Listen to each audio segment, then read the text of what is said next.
નમસ્કાર મિત્રો, ફરી એકવાર આપણી યુટ્યુબ ચેનલ પર નવા વિડીયો સાથે આપનું હાર્દિક સ્વાગત કરું છું। જો તમે આ ચેનલ પર નવા હોય તો આપણી ચેનલને સબસ્ક્રાઇબ કરી લેજો, જેથી સરકારી ભરતીને લગતી અવનવી અપડેટ્સ મળતી રહે। અને જો તમે આપણા વોટ્સએપ ગ્રુપમાં જોડાયા ન હોય તો તેની લિંક ડિસ્ક્રિપ્શનમાં આપેલી છે, જ્યાંથી તમે જોડાઈ શકો છો, જ્યાંથી તમને આ વિડીયોની PDF તેમજ અન્ય ભરતી વિશેની તમામ માહિતીઓ મળતી રહેશે। તો મિત્રો, આજના વિડીયોમાં જે કાયમી શિક્ષક ભરતી અંગે ખુશખબર એટલે કે ધોરણ 1 થી 12માં કાયમી ભરતી માટે જે કોમન ભરતી પોર્ટલ બનાવી કાયમી શિક્ષકની ભરતી થશે એવા સમાચાર મળી રહેલા છે। એટલે કે 2 થી 3 દિવસ પહેલાં એટલે કે આચારસંહિતા બાદ જ કાયમી શિક્ષક ભરતી કરવા અંગે જે બેઠક થઈ હતી તેની આ વિડીયોમાં વાત કરીશું। તો ચાલો મિત્રો, વિડીયો શરૂ કરીએ। તો મિત્રો, આ બેઠક જે છે એ અખિલ ભારતીય રાષ્ટ્રીય શૈક્ષણિક મહાસંઘ દ્વારા શિક્ષણ મંત્રી સાથે કરવામાં આવેલી હતી, જે તમે જોઈ શકો છો। જે 8 જૂનના રોજ આર્ટિકલમાં આ સમાચાર આવેલા છે,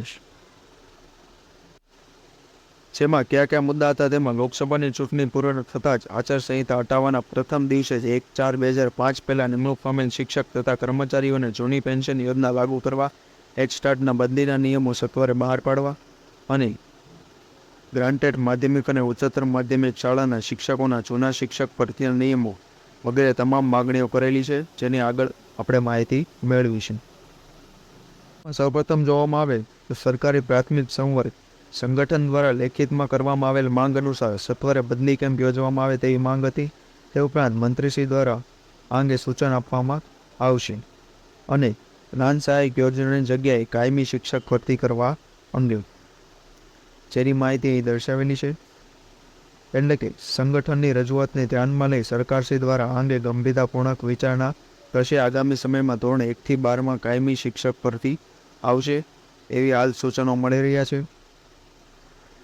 ત્યાં સુધી વૈકલ્પિક વ્યવસ્થા ગોઠવવામાં સંગઠન દ્વારા કરવામાં આવેલ સૂચન અંગે માનનીય રાવ સાહેબ દ્વારા સાથે સંગઠન દ્વારા આગામી સપ્તાહમાં ચર્ચા થશે। ચૂંટણી પ્રક્રિયામાંથી તેઓ આજે પરત થયા છે અને ભરતી પ્રક્રિયા એટલે કે કાયમી શિક્ષક ભરતી પ્રક્રિયા માટે કોમન પોર્ટલ બનાવી ભરતી પૂરી કરવામાં આવશે એવી શક્યતાઓ જાણવા મળી રહેલી છે। તે ઉપરાંત અન્ય હેડ સ્ટાર્ટ સવર્ગ માટે પણ જે બદલીના નિયમો તેમજ અન્ય રજૂઆતો કરવામાં આવેલી છે તે અંગે સત્વરે નિર્ણય કરવામાં આવશે।